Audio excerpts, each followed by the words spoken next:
My folks tossed my sister a cool $150,000 to kickstart her dream boutique, acting like it was pocket change, then stared me down and muttered, "You've never earned our support." That was the evening I slammed the door and severed all ties. I pieced together my world quietly, no texts, no check-ins, just hustle and determination. For years on, my sister cruised by my sleek $1.8 million loft and dialed mom in tears, wondering how I'd landed what she'd always chased. But the true surprise wasn't the skyline view she glimpsed, it was the unbreakable foundation I'd laid inside. We were raised in a home where excellence wasn't optional, it was the air we breathed. To the world, the Reynolds clan screamed Chicago success, Dad the high-powered attorney, Mom the gallery curator, a sleek brownstone with manicured flower beds and shelves groaning under art books. Yet beneath it all lurked an unspoken pecking order, clear as day without a word. Emily, my big sister, lit up spaces with that magnetic vibe our parents craved. She mirrored their poise, their flair, their legacy handed to her on a silver platter. Me? I was the one forever nudged to push further, to prove my worth. Certain recollections drift and gentle like autumn leaves on a breeze. Others slice deep like jagged ice. Picture us at the kitchen island, aroma of grilled steak wafting, as Mom and Dad raved about Emily's gallery internship triumphs. The spotlight swung my way, and the vibe flipped casual, dutiful, brushed off. Anna's self-reliant, Dad would chuckle, his grin fading fast at the edges. She handles her own path. Self-reliant was code for invisible. I hustled jobs from 15, stashing tips in an old showbox tucked under my mattress. Emily? She unwrapped a shiny SUV with balloons and a family toast. My college send-off? A beat-up hatchback I scraped together solo. Emily rolled out in a luxury coupe. Dad beamed over, the block gawking. Even so, I pushed on. I pushed to matter, to be noticed. In my mid-20s, I dove into graphic design, solid gigs at a bustling studio. I thrived there, really, though Dad's brow furrowed whenever I shared updates. You might have aimed higher. Something with impact, he'd muse, picturing me in courtrooms like him or curating exhibits like Mom. That's when Jake wandered into my orbit, a web developer. With kind hazel eyes, a patient ear, and zero tolerance for the family drama. With him, a rare calm settled in. He didn't peg me as the overlooked sibling or the letdown. He got the full me. Foolishly, I dreamed my family might embrace him too. But that initial Easter brunch, the air turned frosty fast. Mom grilled him with backhanded praise. Dad assessed him like a case file, and Emily, flashing her new diamond, offered Jake a tepid nod before monopolizing with tales of Ben's elite network. I shoved down the knot in my gut, that old squeeze of settling for scraps. Yet a crack formed when Mom raised her glass to toast Emily's boutique lunch. Her tone brimmed with genuine glow, a light I'd never felt aimed my direction. Little did I know that meal was a warning rumble. The real fracture loomed ahead. The snap didn't hit with fireworks, it crept in. Masked as a casual Friday supper they pitched as catch-up time. Jake and I showed with craft beer and guarded hope. I convinced myself this could shift things. Maybe I'd finally slot in as more than an afterthought. Stepping into the living room, though, the tension hung thick. Mom's welcome grin cracking into forced courtesy. The spread was basic, no fanfare. Dad barely glanced from his scotch. We chatted surface stuff, commutes, Jake's projects, city buzz, zero nods to our recent engagement. None, at last. Over dessert, I inhaled and ventured. We're chatting about our plans, nothing extravagant, but we'd love your input. Mom set her fork down with a clink. Input how exactly? Her edge wasn't puzzled, it was pointed. Jake chimed in calm. We're not demanding favors. Just figured chatting shows respect. Dad crossed his arms. Respect means honoring our principles. Emily gets that. Always has. Boon the jab, honed sharp. I bit back. We're not begging for a fortune, just backing. Mom sighed, exasperation rolling off her. Anna? Emily's picked a path that fits our world. She's partnering with someone on her level, upholding our name. Dad's words piled on like a gut punch. You haven't. Jake tensed next to me. But I waved him off. Let it come. I'd waited lifetimes for this raw truth. Mom locked eyes, clinical as ever. You've never earned our support. The phrase struck clean like a closing verdict. Chilled. Final. No appeal. My core went numb, not cracked, not wrecked, just frozen mid-breath. Jake murmured something lost to me. Dad tacked on a mild, tough love builds character. Which stung worse? Emily absent, yet her essence dominated her awards on the mantle. Her flawless arc is the excuse for my exile. I folded my napkin. Time to head out. Dad called after half-heartedly, but it rang hollow, no sorrow, just routine in the car. Jake squeezed my knee, fingers tracing circles, but I was miles away. Mom's echo looped, growing into old scars I thought healed. You've never earned our support. Come dawn, it crystallized into steel will. I wiped their contacts, quit the shared albums. untangled every hopeful string, and strode into a future. Free of their gaze, then I erased my folks, erased Emily, my heart raced, but held firm. It was like loosening a chain I dragged forever. Positive about this? Jake asked soft. Not entirely, I confessed. But I refused to exist in that shadow anymore. So I didn't. I plunged into my designs instead. The studio was chaotic and demanding ideal. For drowning out noise, I brainstormed fresh concepts, snagged extra projects, and realized I wasn't merely capable. I was a force. I grasped visuals, narratives. Clients took note. Within months, a bump up the ladder. Half a year later, a big firm poached me outright. 12 months on, I bailed and co-founded a visual branding firm with colleagues who saw my spark brighter than family ever did. Our base, a cramped loft over a diner, where vents hummed through chills and steam blurred pains and storms. But the vibe crackled with possibility. Each shift was crafting from scratch, a realm purely mine. Jake did solid delivering sandwiches, midnight booths, or silent holes when doubts loomed. He didn't begrudge my drive. He sparked it. Year 2, our roster exploded. We weren't scraping by. We soared, backers circled, I'd scan their pitches, hearing Dad's dismissal echo, and smirk at how triumph hits harder off the grid all the while. My family stayed distant, right where I planted them. No holiday nods, no casual pings, zilch. Their void oddly sharpened my focus, a bomb. Jake popped the question after our breakthrough deal sealed. No flash mob. No filters, just us on the fire escape, urban pulse below. He offered an understated band. Let's craft a world that heals, not harms. Tears came, not for the ring, but the pure choice of me, no strings or pad. A contemporary high-rise in the suburbs, not for show, not payback, not spite. It stood as evidence. Evidence self-trust wrecked nothing. Evidence I outgrew their labels. Evidence growth thrives in neglect's wake. We settled in one crisp fall dusk. City lights twinkling through panes like stars. Jake pulled me close, just to start. I trusted that, unaware, though, that elsewhere a familiar shadow hunted my trail. One whose interest dripped with motive. Trouble brewed until my neighbor Lena messaged on a lazy Sunday morn, yo. That you're still scoping your place. I paused, mug halfway up. Lena was blocks away. She crossed paths with Emily at our quiet vow. Swap, she nailed the ID. Ping? Parked opposite, gawking, then bolted. A chill snaked my neck, for years radio silent. Now this creep. Jake peered over, all good. I hesitated, unsure myself, that evening. A ring from a ghost number, the one tied to Mom's earned support. Bum, I nearly ignored, intrigue prevailed. Anna? Dad's tone rasped, fainter than memory. Hun? Maybe chat's overdue. Fingers clenched.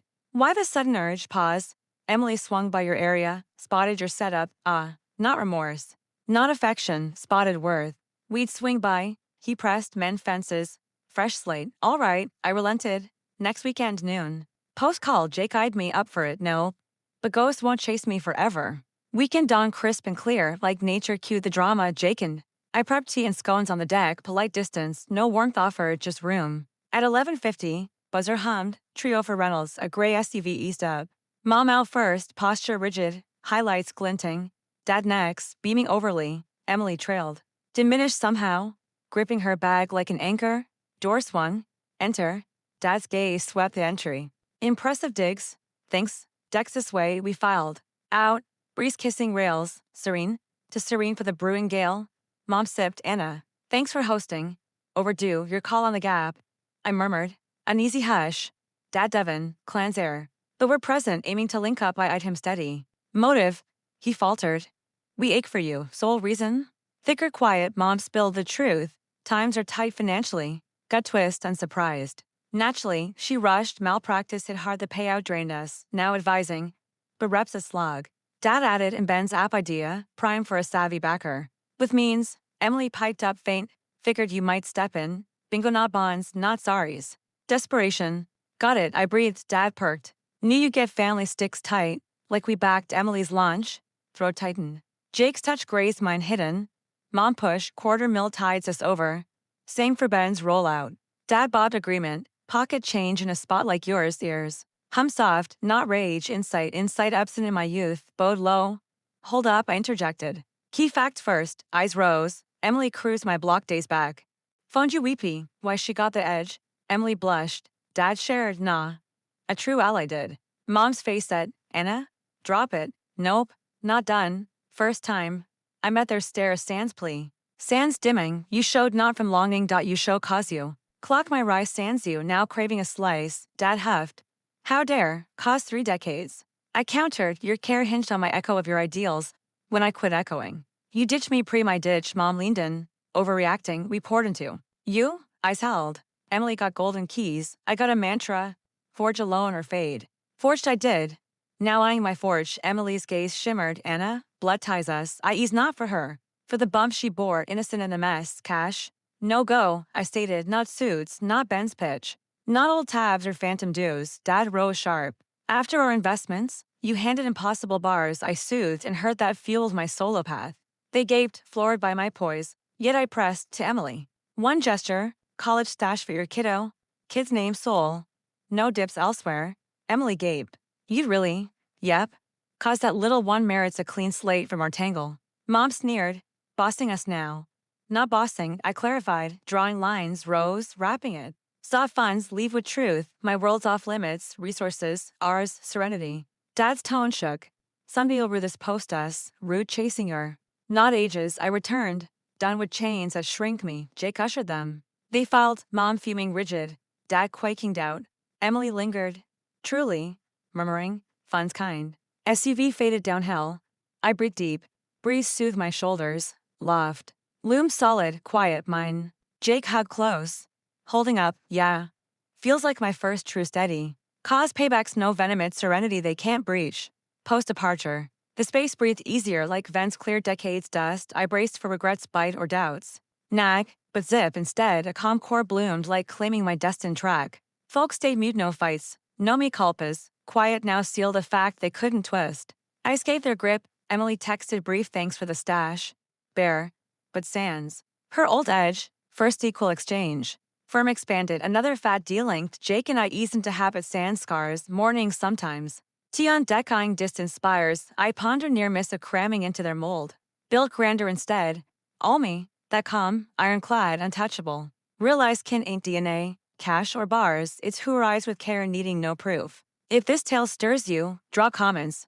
If you've rebuilt from scratch, no companies here. Hit subscribe. Thumbs up.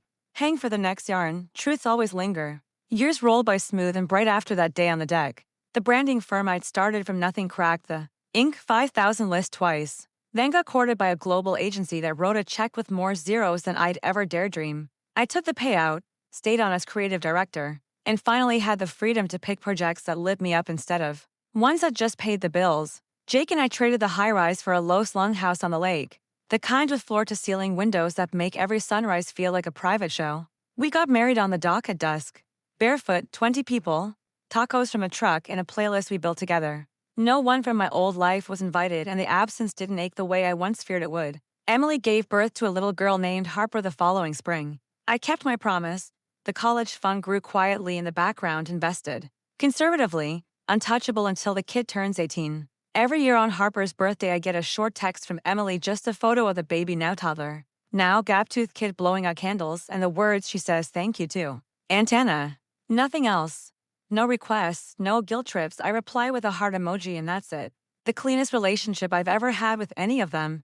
Mom and Dad tried once more. About 5 years after the deck showdown, an email from Dad's assistant. Because apparently he no longer types his own apologies. Asking if I'd be willing to discuss estate planning and family unity. I read it twice, laughed out loud, and hit archive. Jake found me grinning in the kitchen and asked what was funny. I showed him the screen. He kissed my forehead and said, "Proud of you." Didn't even flinch. That was the moment I realized. The wound had fully scarred over. It didn't even itch anymore. These days I mentor young designers who grew up feeling like the spare part in their own families. I tell them the same thing every time. The people who make you audition for love were never the casting directors of your life. You are the writer, the director, the whole damn production. Build the set you want. Hire the cast that shows up on time with real lines. And don't leave the best seat empty waiting for someone who never bought a ticket. Some nights Jake and I sit on that same dock with a bottle of wine and watch the water catch the moonlight. I think about the girl who used to hide cash in a showbox, who measured her worth by how loudly her parents didn't cheer. I wish I could go back and slip her a note that says, "Keep going." The day is coming when silence will feel like applause. The day is coming when love won't ask you to shrink, beg, or audition. It'll just show up barefoot with tacos and stay. And when that day comes, you'll realize the real plot twist was never the money, the house, or the comeback. It was learning that the most powerful thing you can build isn't a company or a Bank account, it's a life where nobody gets to tell you don't deserve help ever again. So if you're out there grinding in the dark, saving every penny while someone else gets the parade, hear me, your story isn't over just because they stopped clapping. Sometimes the quietest exits lead to the loudest arrivals. Keep walking. The lake house lights are already on, and the dock has room for you two. Asterisk gears kept turning. Softer than I ever thought possible, the firm sold again. This time to a group that let me step away completely. So now I only consult when something truly excites me. Jake built a tiny cabin studio at the edge of our property where he codes, and I paint. Yeah. I finally picked up the brushes I was always told were a waste of time. We wake up to loons, drink coffee on the dock, and argue over whose turn it is to kayak out and untangle the neighbor's escaped paddleboard. Normal, ridiculous, perfect stuff. Harper is 9 now. Last month Emily asked politely, nervously, if the girl could spend a long weekend with us. First time any of them had ever asked instead of assumed. Jake and I talked it over for 2 days. Then said yes. The kid arrived clutching a stuffed narwhal and a shy grin. By Saturday night she was beating us both at Mario Kart, roasting marshmallows and asking if Aunt Anna could teach her how to make those cool glowing logos she saw on my old laptop. I said of course. We spent Sunday morning on the floor, with markers and cardboard, building a ridiculous brand for her imaginary unicorn bakery. When Emily came to pick her up, Harper hugged my legs so hard I almost toppled into the lake. Emily met my eyes over her daughter's head and mouthed, "Thank you." I nodded once. That was enough. Mom and Dad are still alive. Still in the same brownstone, still pretending the past never happened. I get the occasional Christmas card with a generic family photo inside, no note.